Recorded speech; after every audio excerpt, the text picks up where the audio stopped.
o homem e os seus símbolos.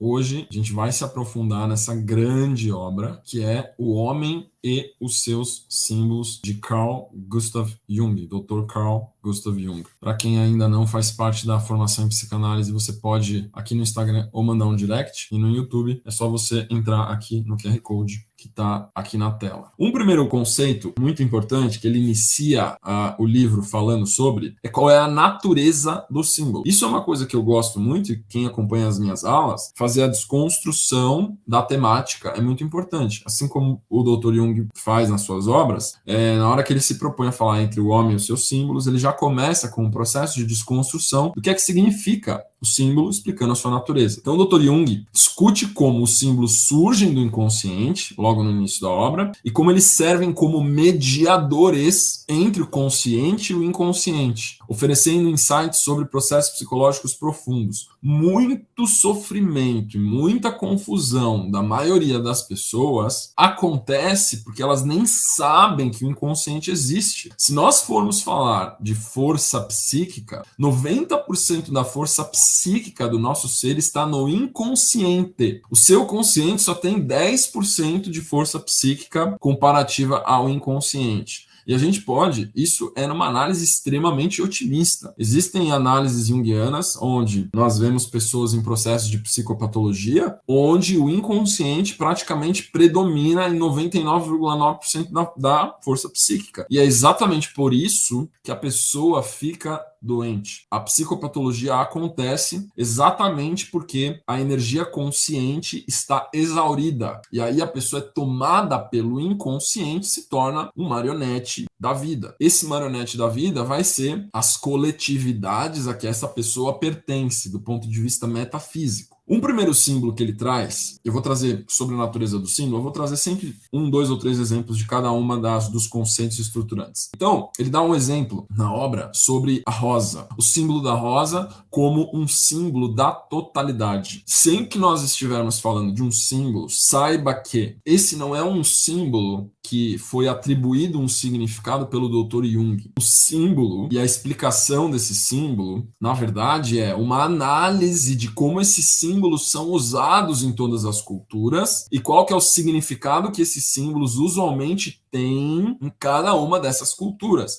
Ou seja, o denominador comum entre os símbolos. E um dos primeiros símbolos que ele começa a falar, na verdade o primeiro é a rosa, que ele vê que em diferentes culturas é visto como um símbolo da totalidade. Até dentro do ideal romântico, né, onde a gente vê mais próximo da Idade Moderna, o cortejo de um homem por uma mulher dando uma rosa é um indicativo simbólico de que ele quer se unir a ela, tá? Então, a gente tem aqui, por exemplo, uma representação da rosa como uma totalidade. Para o Jung, a rosa é muitas vezes associada ao processo de individuação e totalidade do si mesmo, ou self, como ele chama na obra dele. A tradução é si mesmo. No contexto alquímico ou transformacional, a rosa é frequentemente identificada como a junção, a conjunção dos opostos e a união das polaridades, por exemplo, como masculino e feminino, consciente e inconsciente.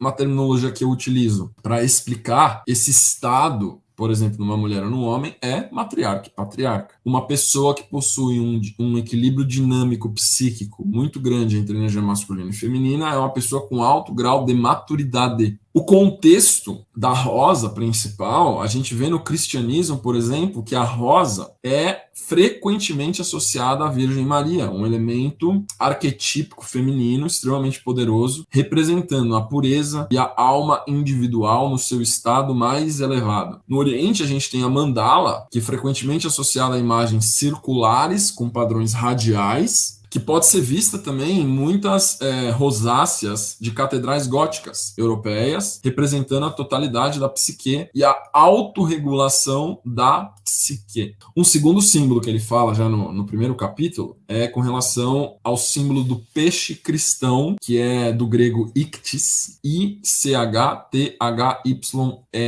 como símbolo da divindade. E na perspectiva junguiana, o peixe, especialmente o ictis, que é um símbolo, é aquele símbolo de dois arcos, tá? Você tem um arco voltado para baixo, um côncavo e um arco convexo, onde desse ponto as extremidades se tocam. Esse é o símbolo do Cristo. Esse é um símbolo não apenas de uma representação do Cristo, mas também como uma imagem arquetípica da divindade e da renovação. Nós temos aqui a geometria sagrada aqui dentro também. Dentro de uma esfera da semente da vida, é muito fácil a gente ver que as interligações entre as esferas todas são compostas de ictes. A contextualização desse símbolo, o ictus é uma representação de uma ideia transcendente, uma figura que conecta o céu e a terra. No contexto do batismo, o peixe também pode ser visto como um símbolo de renascimento e um símbolo de transformação, um mergulho nas águas do inconsciente e um renascimento e um novo estado de ser. É daí que vem o significado do símbolo de peixes, que é o ser que mergulha e depois se renova voltando à superfície. Tem uma outra característica muito interessante com relação ao símbolo de Ictus, que é frequentemente chamado do símbolo de peixes de Cristo, que é um símbolo usado no cristianismo para representar Jesus Cristo, porque o termo Ictus vem da palavra grega que significa peixe. Ictus vem do grego que significa peixe. E o símbolo consiste nessas duas linhas arqueadas. E a relevância do símbolo para o cristianismo é ampliada pelo acróstico que pode ser feita a partir da palavra grega ictis, escrito em grego, que se traduz como, cada uma das letras são 5 letras, tá? Na palavra ictis em grego, são 5 letras.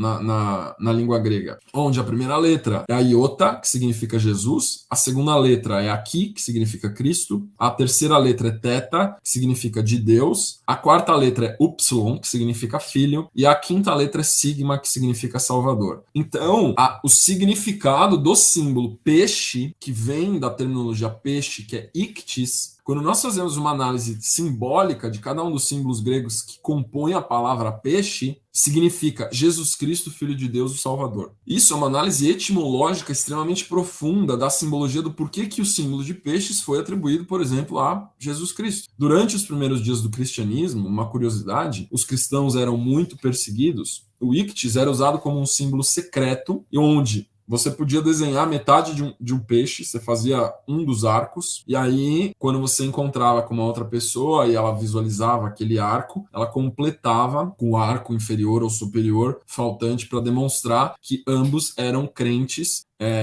e que estavam seguros dentro do ambiente hostil. Um terceiro símbolo que o Jung traz, o Dr. Jung traz logo no primeiro capítulo, é o símbolo da serpente Ouroboros como símbolo do círculo da vida. Essa serpente Ouroboros, ela se repete em muitas civilizações e muitas culturas também, como um símbolo do princípio de ciclos, que eu ensino nos Ciências Espirituais. O Ouroboros, então, é a serpente que morde a sua própria cauda. Vocês podem colocar no Google depois, vocês vão ver qual que é esse símbolo, que é um símbolo muito antigo que representa a natureza cíclica da vida, a eternidade e a interação constante entre os opostos. Mesmo porque a cabeça da serpente está comendo a sua própria cauda. Então, eventualmente, os assuntos da vida vão consumir os assuntos não resolvidos. O que significa isso? Significa que os ciclos eles não param enquanto não existe um aprendizado com relação a esses ciclos. Isso foi sempre demonstrado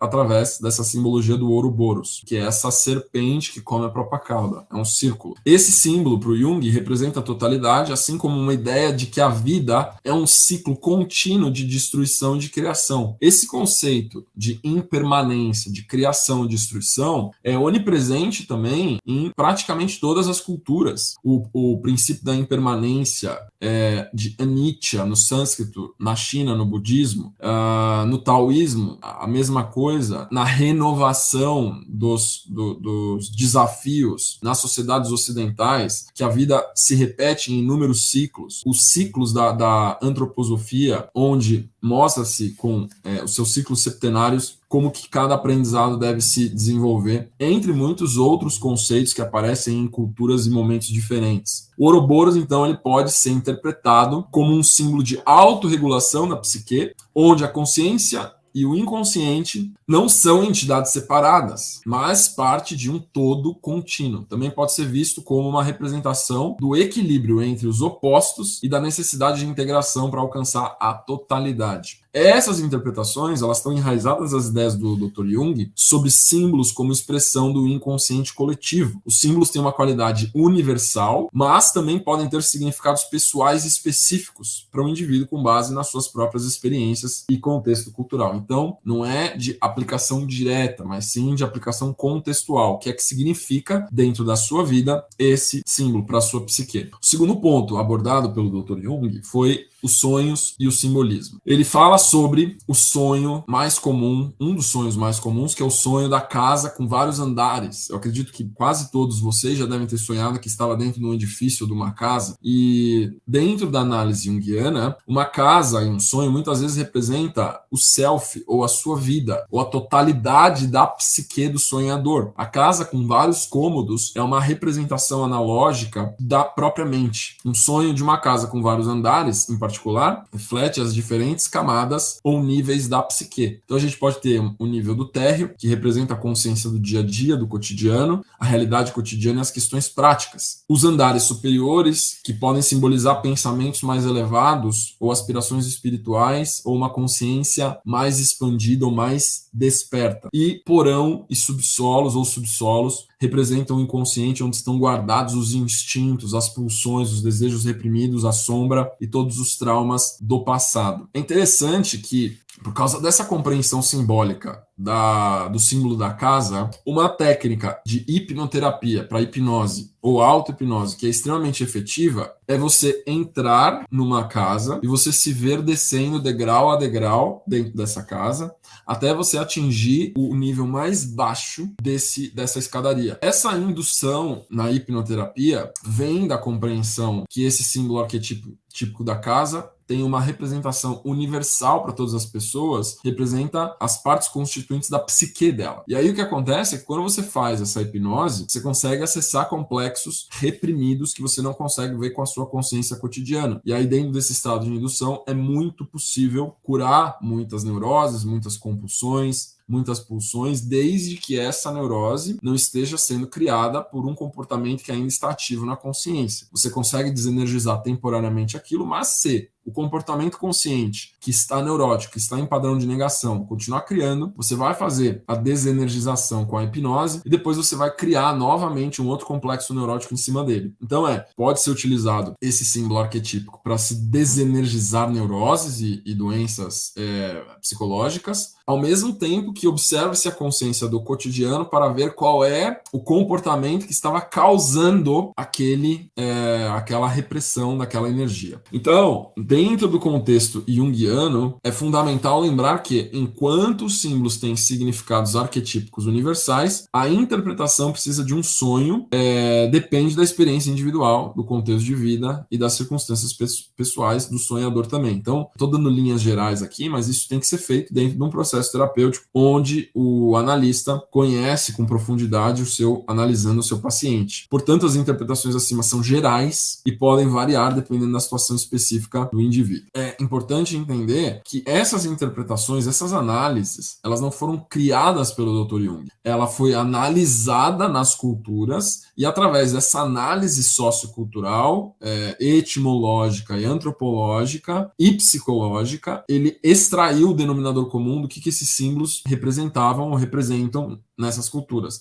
Então, o que nós temos aqui é o denominador comum do significado atribuído a esses símbolos ao longo da história humana e sempre se repete. O símbolo da serpente é associado à renovação e transformação. Dragões, apesar de serem seres míticos que nem existem, eles muitas vezes personificam o caos, o desconhecido e os instintos primordiais, incluindo instintos de destruição. No entanto, também podem ser vistos como guardiães de tesouros escondidos e que podem simbolizar os segredos do inconsciente ou as riquezas interiores do self. Olha a dualidade, de significados. Ele pode significar um impulso destrutivo ou ele pode significar um impulso de guarda, de proteção. Muitos dos sonhos que nós temos à noite são processos compensatórios do que eu vivi no meu dia. É o elemento faltante do que eu deveria ter feito no meu dia. Muitos dos sonhos são isso. Uma pequena parcela dos sonhos são sonhos arquetípicos de propósito, que traz significado, que é para você mudar de fase de vida ou algo que você está reprimindo, não está fazendo e está procrastinando. E aí vai ter esses elementos mais universais e menos particulares. Dentro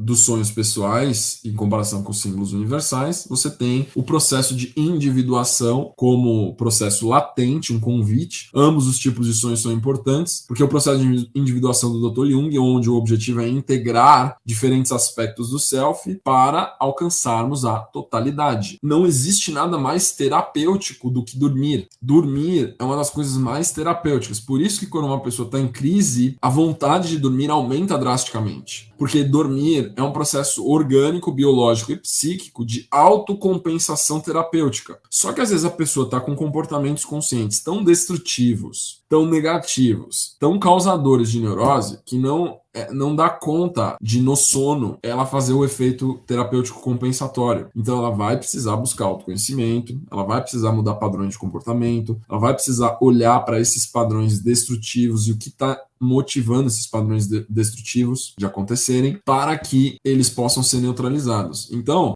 muitos pacientes e muitos alunos que eu atendi que estavam em processos de crise ou depressão, quando eles começam a sair da depressão, a vontade de dormir diminui drasticamente. A pessoa quer ficar mais tempo acordada. Por quê? Porque tem menos assunto não resolvido para resolver. O sono é um processo de limpeza psíquica, efeitos compensatórios. E a minha ideia com a aula magna não é explicar todos os pormenores da obra, porque isso seria impossível, mas assim fazer um processo introdutório direto às obras originais do Jung. E isso vai colocar todos vocês que são alunos da formação em psicanálise num grau superior, porque vocês já vão ter tido uma abordagem, um contato direto com as obras originais do Jung, em detrimento de pessoas que sabem conceitos esparsos do Jung e não o contexto estruturante da sua obra dito pelas suas próprias palavras ou as palavras dos seus alunos diretos. Finalizando esse primeiro capítulo, que é o mais importante de todos, eu acho que isso é o mais relevante de eu ensinar para vocês na aula de hoje. Vou passar rapidamente nos outros capítulos, simplesmente para vocês saberem o que aguarda vocês dentro dessa obra.